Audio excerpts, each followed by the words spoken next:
राष्ट्रिय स्वतन्त्र पार्टीका सभापति तथा तत्कालीन गोर्खा मिडियाका प्रबन्धक निर्देशक रवि लामिछाने शुक्रबार औपचारिक रूपमा थुनामुक्त हुने भएका छन्।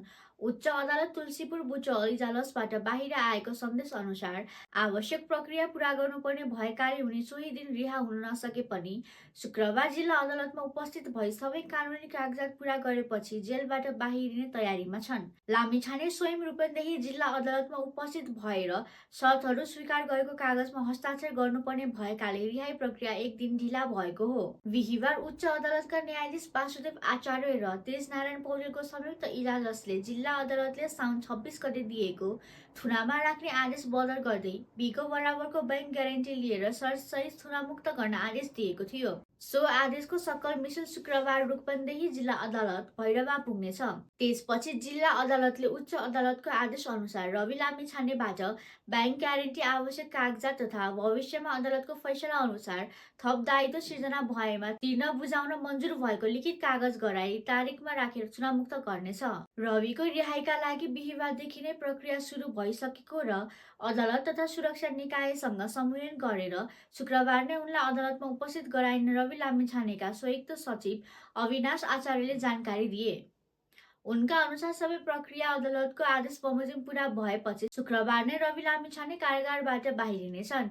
यस निर्णयसँगै लामो समयदेखि चासोको विषय बनेको सुप्रिम सहकारी ठगी प्रकरणमा रविको थुनामुक्ति अब निश्चित भएको छ। अदालतको आदेश अनुसार रवि लामिछानेले यसअघि बुझाएको 1 करोड रुपैयाँ धरोहरी उच्च अदालतले स्वीकार गरेको छ भने त्यसबाहेक करिब 2 करोड 74 लाख 84 हजार रुपैयाँ बराबरको बैंक ग्यारेन्टी पनि मान्य ठहर गरिएको छ।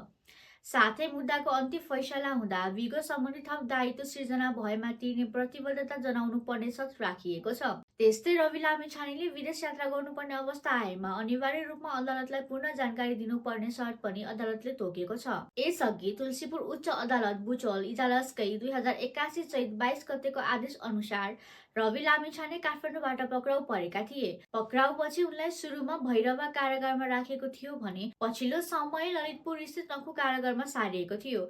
अब अदालतको नयाँ आदेश अनुसार उनी थुनामुक्त हुँदा राजनीतिक वित्तदेखि सर्वसाधारणसम्म ठूलो चासो देखिएको छ।